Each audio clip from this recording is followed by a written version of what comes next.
Hello, welcome to John's Author Diary for the weekend in April the 17th, 2022. Happy Easter. I've had most of this week off. It has been the Easter break. So my son's been at home, my wife's been at home. So I've been spending lots of time with them. So that has been good. I did write up the outline that I did for Ravenglass Legends Book 2. So that was some good work there. It was all kind of set up on a cork board, and I just typed up the things, adjusted it as I went, because that always seems to happen. So yeah, that was good, and I got that done. So yeah, just a bit of a quiet one, really.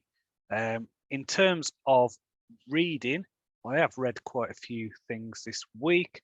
I read one that was called Magic and Superstition in Europe, a history. So this was quite an academic text. I think it was a guy called Michael D. Bailey. There's some interesting stuff in there. I mean, there was a lot of it that I don't know if it necessarily lived up to its title. It was more about, I suppose, heresies and witch hunting and things like that. So it was very much of a kind of Christian bent. So I suppose it's just, what would you call it? Like the resources that are available to do such research. What remains in the archive, that kind of thing. I suppose a lot of it will come from church documents and things like that. So there will be a particular slant, particular bias. So no, I mean it was fascinating nonetheless. But as I say, I just felt it was quite limited in its scope. I also reread a book called Take Off Your Pants by Libbie Hawker. Don't worry, it's not an erotica book. It's actually a book about outlining novels. And I read this book a few years ago, and it really helped me kind of think about how to outline a novel, that kind of thing. And I've reread it, and to be honest, I don't know. I think there are better books, basically. I think there are stronger books. I think there are books that do it better, kind of revisiting it.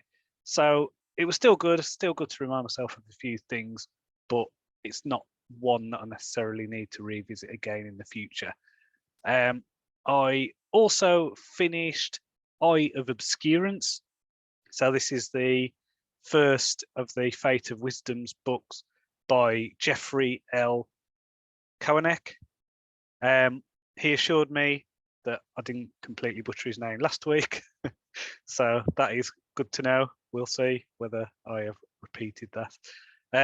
In terms of my current reading, I'm reading a book called, The Renaissance World, History of the Renaissance World. That was it, by Susan Weisbauer. I've read a few of her books before. She's really good at kind of big picture history stuff. So it's not just about the Italian Renaissance. It includes stuff from Africa and Americas and Asia and stuff like that. So it's really well worth checking it out. So yeah. Next week, then, I mean, we've got Easter Monday, so my family are going to still be around. My son goes back to school on Tuesday. I'm going to get back to Trial of Thieves. As I said before, I do believe I have the first draft complete. So some of it is in a state where it's all right. It just needs kind of proofreading because I do the cycling method, but some of it is still in a completely rough and ready first draft state. So I'm just going through from the start, expanding it, making the world feel a bit more lived in, giving little details and action and all that kind of stuff. So it should make for a satisfying read. Now I'm also going to be working on the Ravenglass Legends book, but I'm only letting myself do that if I get my word count for the Trial of Thieves book. So I've got a bit of an incentive there to do that, so that should be good. And then apart from that, it's just a case of got some blog interviews that I need to do, so they should be exciting. And I know I've got a podcast here and there lined up, so it's lots of little things that I need to do, but I will do them. So until next time, cheerio.